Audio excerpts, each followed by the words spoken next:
Three Men in a Boat, Chapter 10. It's a little windy, we'll see how it goes. Our first night under canvas, an appeal for help. Contrarians of tea kettles, how to overcome. Supper, how to feel virtuous. Wanted a comfortably appointed, well-drained desert island neighborhood of South Pacific Ocean preferred. Funny thing that happened to George's father, a restless night. Harris and I began to think that Belweir Lock must have been done away with after the same summer. George had towed us up to Staines and we had taken the boat from there, and it seemed that we were dragging 50 tons after us and were walking 40 miles. It was 7:30 when we were through, and we all got in and sculled up close to the left bank, looking out for a spot to haul up in. We had originally intended to go on to Magna Carta Island, a sweetly pretty part of the river, where it winds through a soft green valley, and to camp in one of the many picturesque inlets to be found round that tiny shore. But somehow we did not feel that we yearned for the picturesque nearly so much now as we had earlier in the day. A bit of water began between a coal barge and a gas works would have quite satisfied us for that night. We did not want scenery. We wanted to have our supper and go to bed. However, we did pull up to the point, Picnic Point, as it is called, and dropped into a very pleasant nook under a great elm tree, to the spreading roots of which we fastened the boat. Then we thought we were going to have supper. We had dispensed with tea so as to save time, but George said no, that we had better get the canvas up first, before it got quite dark. Quite a bully vehicle.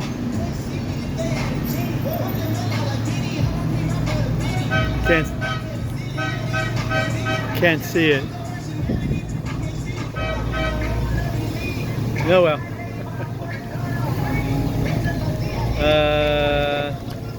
Before it got quite dark. And while we could see what we were doing, then he said all our work would be done and we could sit down to eat with an easy mind. A bit different than what's going on here at the moment. The canvas wanted more putting up than I think any of us had bargained for. It looked so simple in the abstract. You took 5 iron arches, like gigantic croquet hoops, and fitted them up over the boat. And then stretched the canvas over them and fastened it down. It would take quite 10 minutes, we thought. That was an underestimate. We took up the hoops and began to drop them into the sockets placed for them. You would not imagine this to be dangerous work. But looking back now, the wonder to me is that any of us are alive to tell the tale. They were not hoops, they were demons. First they would not fit into their sockets at all, and we had to jump on them and kick them and hammer at them with the boat hook. And when they were in, it turned out that they were all the wrong hoops for those particular sockets. And they had to come out again. But they would not come out until 2 of us had gone and struggled with them for 5 minutes. When they would jump up suddenly and try and throw us into the water and drown us. They had hinges in the middle, and when we were not looking, they nipped us with these hinges in delicate parts of the body. And while we were wrestling with one side of the hoop and endeavoring to persuade it to do its duty, the other side would come behind us in a cowardly manner and hit us over the head. We got them fixed at last, and then all that was to be done was to arrange the covering over them. George unrolled it and fastened one end over the nose of the boat. Harris stood in the middle to take it from George and roll it on to me, and I kept by the stern to receive it. It was a long time coming down to me. George did his part all right, but it was new work to Harris, and he bungled it. How he managed it, I do not know. He could not explain himself, but by some mysterious process or other, he succeeded. After 10 minutes of superhuman effort in gently getting himself completely rolled up in it, he was so firmly wrapped round and tucked in and folded over that he could not get out. He, of course, made frantic struggles for freedom, the birthright of every Englishman. And in doing so, I learned this afterwards, knocked over George. And then George, swearing at Harris, began to struggle too and got himself entangled and rolled up. I knew nothing about all this at the time. I did not understand the business at all myself. I had been told to stand where I was and wait till the canvas came to me. And Montmorency and I stood there and waited, both as good as gold. We could see the canvas being violently jerked and tossed about pretty considerably, but we supposed this was part of the method and did not interfere. We also heard much smothered language coming from underneath it, and we guessed that they were finding the job rather troublesome, and concluded that we would wait until things had got a little simpler before we joined in. We waited some time, but matters seemed to get only more and more involved, until at last George's head came wriggling out over the side of the boat and spoke up. It said, "Give us a hand here, can't you? You cuckoo, standing there like a stuffed mummy, when you see we are both being suffocated, you dummy." I never could withstand an appeal for help. So I went and undid them, not before it was time, either, for Harris was nearly black in the face. It took us half an hour's hard labor after that before it was properly up, and then we cleared the decks and got out our supper. We put the kettle on to boil up in the nose of the boat and went down to the stern and pretended to take no notice of it, but set to work to get the other things out. That is the only way to get a kettle to boil up the river.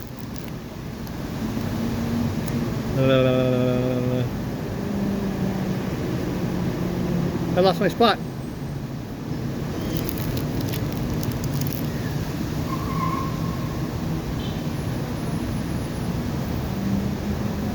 Where the heck did it go? Up the river. Okay, up the river. If it sees that you are waiting for it and are anxious, it will never even sing, and you have to go away and begin your meal as if you were not going to have any tea at all.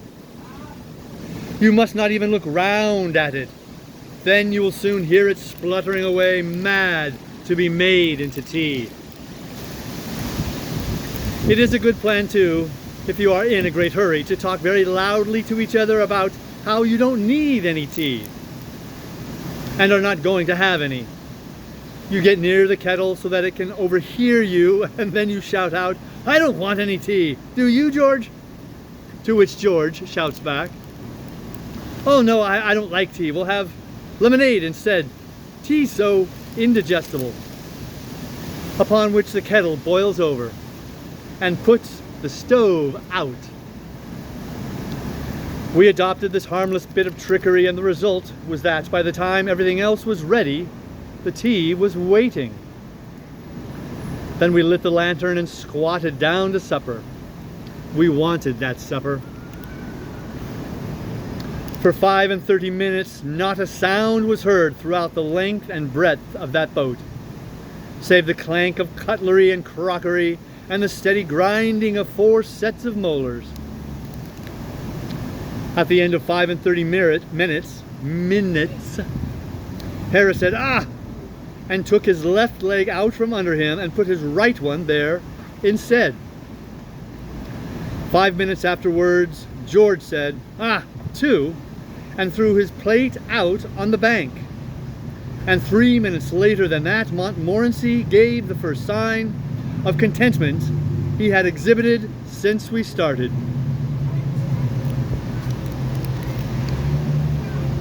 And rolled over on his side and spread his legs out. And then I said, "Ah," and bent my head back and bumped it against one of the hoops. But I did not mind it. I did not even swear. How good one feels when one is full, how satisfied with ourselves and with the world. People who have tried it tell me that a clear conscience makes you very happy and contented, but a full stomach does the business quite as well, and is cheaper and more easily obtained. One feels so forgiving and generous after a substantial and well-digested meal, so noble-minded, so kindly-hearted. It is very strange, this domination of our intellect by our digestive organs. We cannot work, we cannot think unless our stomach wills so. It dictates to us our emotions, our passions. After eggs and bacon, it says, "Work!" After beefsteak and porter, it says, "Sleep!" After a cup of tea, 2 spoonfuls for each cup, and don't let it stand more than 3 minutes. It says to the brain, "Now rise and show your strength. Be eloquent and deep and windy."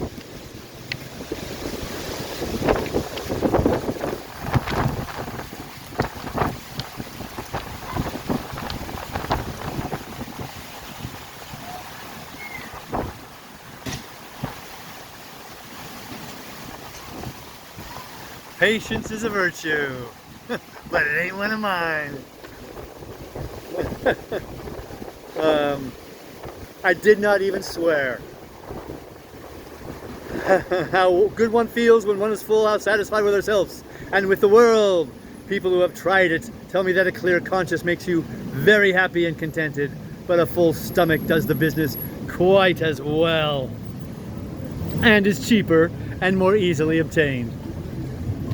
One feels so forgiving and generous after a substantial and well-digested meal, so noble-minded, so kindly-hearted.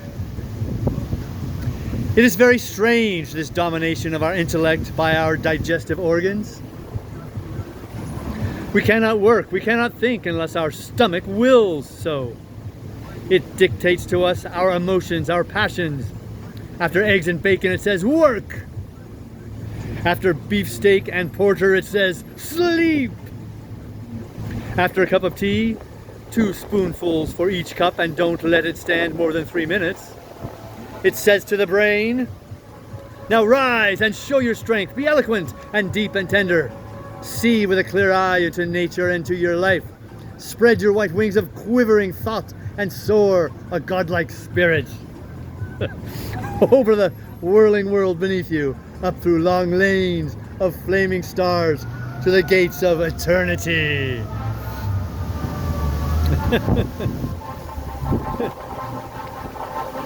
After hot muffins, it says, "Be dull and soulless, like a beast of the field, a brainless animal with listless eyes, unlit by any ray of fancy, or of hope, or fear, or love, or life." And after brandy, taken insufficient, quantity. It says, now come, fool, grin and tumble, that your fellow man shall laugh. Drivel in folly and splutter in senseless sounds, and show to helpless ninny, a poor fool, a poor man whose wit and will are drowned like kittens, side by side, in half an inch of alcohol and a hell of a lot of wind. Oh, let's see if we can stand this back up.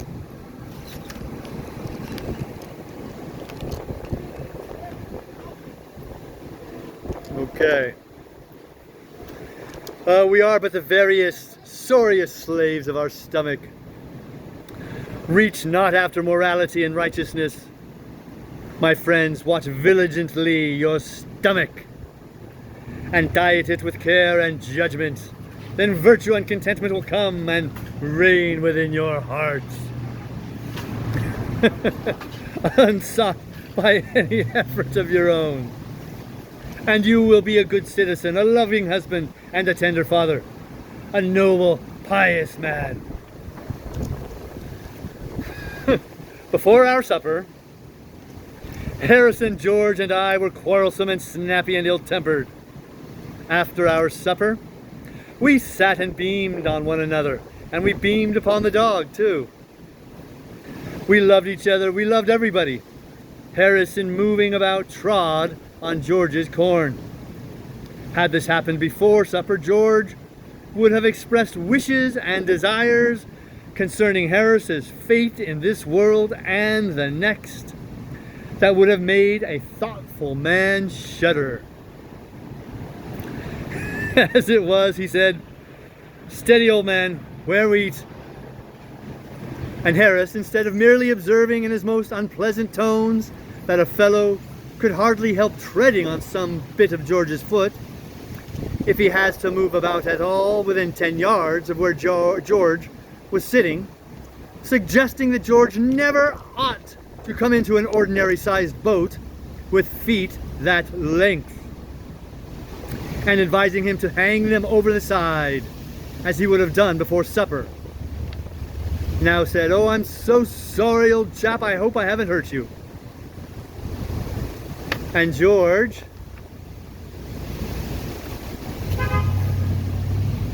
said, "No, not at all." That it was his fault, and Harris said, "No, it was his. It was quite pretty to hear them." We lit our pipes and sat and looking out on the quiet night and talked. George said, "Why not we be always like this? Away from the world with its sins and temptation, leading sober, peaceful, windy lives, and doing good." I said it was the sort of thing I had often longed for myself. And we discussed the possibility of our going away, we four, to some handy, well-fitted desert island, and living there in the woods.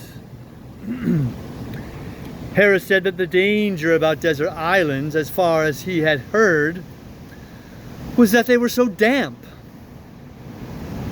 But George said no, not if properly drained. And then we got on to drains. And that put George in mind of a very funny thing that happened to his father once. He said his father was traveling with another fellow through Wales, and one night they stopped at a little inn where there were some other fellows, and they joined the other fellows and spent the evening with them. They had a very jolly evening and sat up late, and by the time they came to go to bed, this was with George's father, this was when George's father was a very young man, were slightly jolly. They,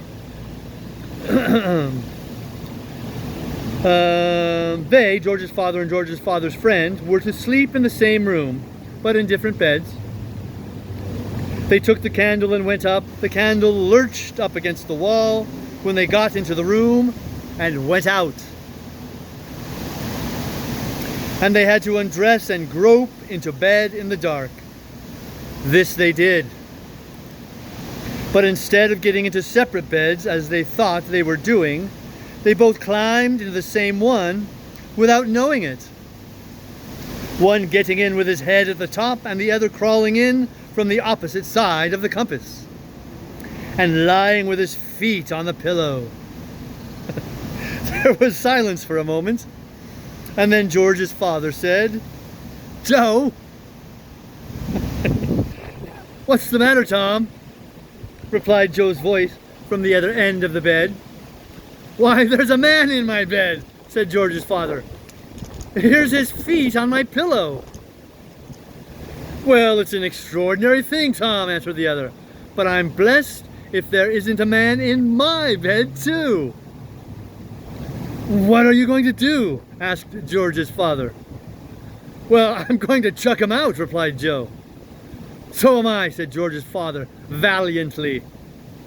There was a brief struggle, followed by 2 heavy bumps on the floor. And then a rather doleful voice said, "I say, Tom." "Yes?" How have you got on?" "Well, to tell you the truth, my man's chucked me out." "So's mine," I say. "I don't think much of this inn, do you?" "What was the name of that inn?" said Harris. "The Pig and Whistle," said George. "Why?" No, then it isn't the same," replied Harris. "What do you mean?" queried George. "Why, it's so curious," murmured Harris, "but precisely the very thing happened to my father once in a country inn. I've often heard him tell the tale. I thought it might have been the same inn." We turned in at 10 that night, and I thought I should sleep well being tired, but I didn't. As a rule, I undress and put my head on the pillow, and then somebody bangs at the door and says it is 8:30.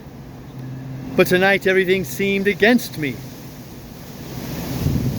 The novelty of it all, the hardness of the boat, the cramped position. I was lying, whoa, my goodness. I was lying with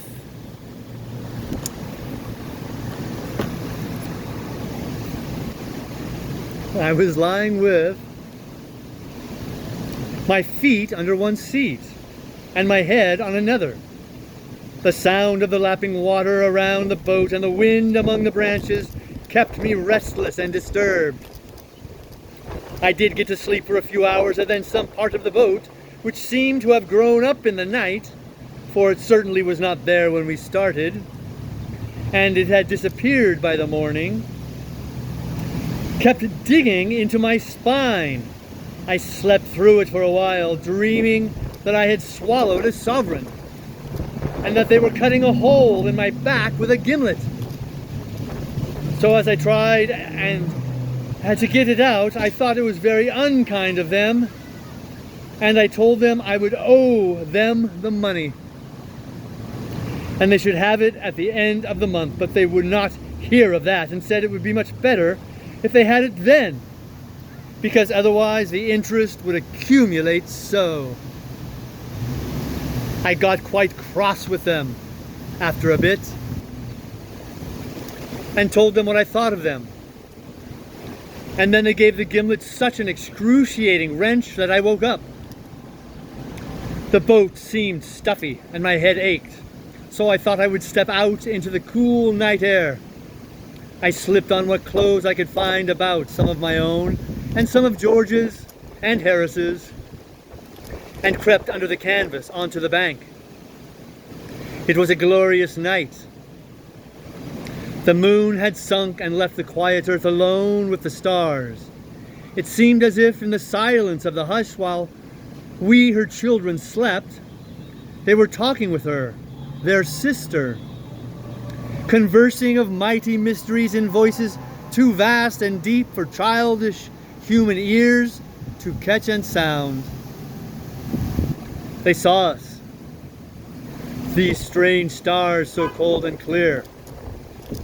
We are as children whose small feet have strayed into some dim-lit temples of the God they have been taught to worship, but know not. And standing where the echoing dome spans the long vista of the shadowy light, glances up, half hoping, half afraid to see some awful vision hovering there. And yet it seems so full of comfort and strength. The night in its great presence, our small sorrows creep away ashamed. The day has been so full of fret and care, and our hearts have been so full of evil and of bitter thoughts, and the world has seemed so hard and wrong to us. The night, like some great loving mother, gently lays her hand upon our fevered head and turns our little tear-stained face up to hers and smiles. And though she does not speak, we know what she would say, and lay our hot flushed cheek against her bosom, and the pain is gone. Sometimes our pain is very deep and real, and we stand before her very silent, because there is no language for our pain, only a moan. Night's heart is full of pity for us. She cannot ease our aching, and she takes our hand in hers, and the little world grows very small and very far away beneath us. And borne on her dark wings, we pass for a moment into a mightier presence than her own. And in the wondrous light of that great presence, all human life lies like a book before us. And we know that pain and sorrow are but the angels of God. Only those who have worn the crown of suffering can look upon that wondrous light, and they, when they return, may not speak of it or tell the mystery they know. Once upon a time, through a strange country, there rode some godly knights, goodly knights, and their path lay by a deep wood where tangled briars grew very thick and strong and tore the flesh of them that lost their way therein. And the leaves of the trees that grew in the wood were very dark and thick, so that no ray of light came through the branches to lighten the gloom and sadness. And as they passed by that dark wood, one knight of those that rode, missing his comrades, wandered far away and returned to them no more. And they, sorely grieving, rode on without him, mourning him as one dead. Now when they reached the fair castle towards which they had been journeying, they stayed there many days and made merry. And one night, as they sat in cheerful ease around the logs that burned in the great hall, and drank a loving measure, there came the comrade they had lost, and greeted them. His clothes were ragged like a beggar's, and many sad wounds were on his sweet flesh, but upon his face there shone a great radiance of deep joy. And they questioned him, asking him what had befallen him. And he told them how in the dark wood he had lost his way, and had wandered many days and nights, till torn and bleeding he had lain him down to die. Then, when he was nigh to death, lo, through the savage gloom there came to him a stately maiden, and took him by the hand and led him on through devious paths, unknown to any man, until upon the darkness of the wood there dawned a light such as the light of day was unto, but as a little lamp unto the sun. And in that wondrous light our way-worn knight saw, as in a dream of vision, And so glorious, so fair the vision seemed, that of his bleeding wounds he thought no more, but stood as one entranced, whose joy is as deep as is the sea, whereof no man can tell the depth. And as the vision faded, and the knight kneeling upon the ground thanked the good saint, who into that sad wood had strayed his steps, so he had seen the vision that lay there hid. And in the name of the dark forest was sorrow, but of the vision that the good knight saw therein we may not speak or tell.